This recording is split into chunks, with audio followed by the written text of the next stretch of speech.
इस वीडियो में हम देखेंगे महात्मा गांधी और बी आर अम्बेडकर के विचारों में मूलभूत अंतर क्या थे। तो जो मुख्य रूप से अंतर थे वो सामाजिक सुधार, जाति व्यवस्था, धर्म और स्वतंत्रता के दृष्टिकोण से उभर के सामने आते हैं। अगर जाति व्यवस्था और छुआछूत के आधार पर अगर देखें तो महात्मा गांधी वर्णाश्रम धर्म के समर्थक थे और हिंदू समाज में सुधार के पक्षधर थे। वह छुआछूत को पाप मानते थे, लेकिन जाति व्यवस्था को पूरी तरह से समाप्त करने के बजाय इसमें वो सुधार चाहते थे, समानता लाने की बात करते थे। उन्होंने दलितों हरिजनों के उत्थान पर जोर दिया। उन्होंने नया शब्द भी दिया, दलितों को हरिजन बोला उन्होंने। वहीं अम्बेडकर की अगर बात करें तो अम्बेडकर जाति व्यवस्था को पूरी तरह से समाप्त करने के पक्षधर में थे, क्योंकि वे इसे सामाजिक असमानता और शोषण का मूल कारण मानते थे। उन्होंने दलितों के लिए अलग निर्वाचन क्षेत्र की मांग की और हिंदू धर्म की असमानताओं के खिलाफ बौद्ध धर्म अपनाया। अगर सामाजिक सुधार की बात करें तो महात्मा गांधी अहिंसा और नैतिक सुधार के माध्यम से सामाजिक परिवर्तन चाहते थे।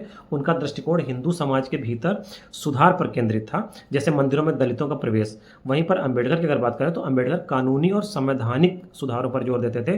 वे मानते थे कि सामाजिक बदलाव के लिए संरचनात्मक परिवर्तन और कानूनी अधिकार जरूरी हैं, जैसा कि संविधान में समानता का प्रावधान। धर्म और संस्कृति की अगर बात करें तो महात्मा गांधी मानते थे कि महात्मा गांधी धर्म को सामाजिक एकता का आधार मानते थे। वे हिंदू धर्म के नैतिक मूल्यों को महत्व देते थे। वे सभी धर्मों के प्रति सहिष्णुता की वकालत करते थे।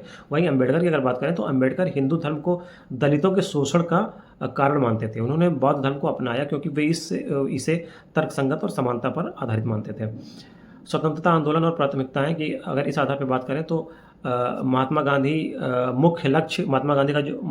जी का जो मुख्य लक्ष्य था वो राष्ट्रीय स्वतंत्रता था, जिसमें सामाजिक सुधार एक हिस्सा था। वे व्यापक जन आंदोलनों जैसे सविनय अवज्ञा आंदोलन और नमक सत्याग्रह के जरिए अंग्रेजों का विरोध करते थे। अम्बेडकर की अगर बात करें तो अम्बेडकर के दलितों और वंचितों के सामाजिक और आर्थिक उत्थान की लड़ाई प्राथमिकता थी उनके लिए। ठीक है, वे स्वतंत्रता आंदोलन में शामिल थे, लेकिन सामाजिक न्याय को स्वतंत्रता से ज़्यादा महत्वपूर्ण मानते थे। अगर पॉलिटिकल दृष्टिकोण की अगर बात करें तो महात्मा गांधी का दृष्टिकोण आदर्शवादी और नैतिकता पर आधारित था। वे सत्ता के विकेंद्रीकरण, डिसेंट्रलाइजेशन और ग्राम स्वराज के पक्षधर थे।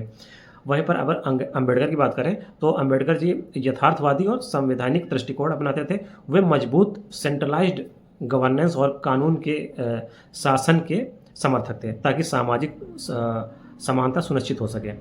लास्ट में हम यही बोल सकते हैं कि गांधी का दृष्टिकोण नैतिकता और सुधारवादी था, जो हिंदू समाज के भीतर परिवर्तन पर केंद्रित था, जबकि अम्बेडकर का दृष्टिकोण संरचनात्मक यानी कि स्ट्रक्चरल और क्रांतिकारी था, जो जाति व्यवस्था को पूरी तरह से उखाड़ फेंकने और कानूनी समानता पर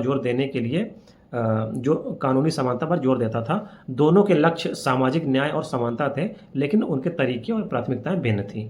थैंक यू।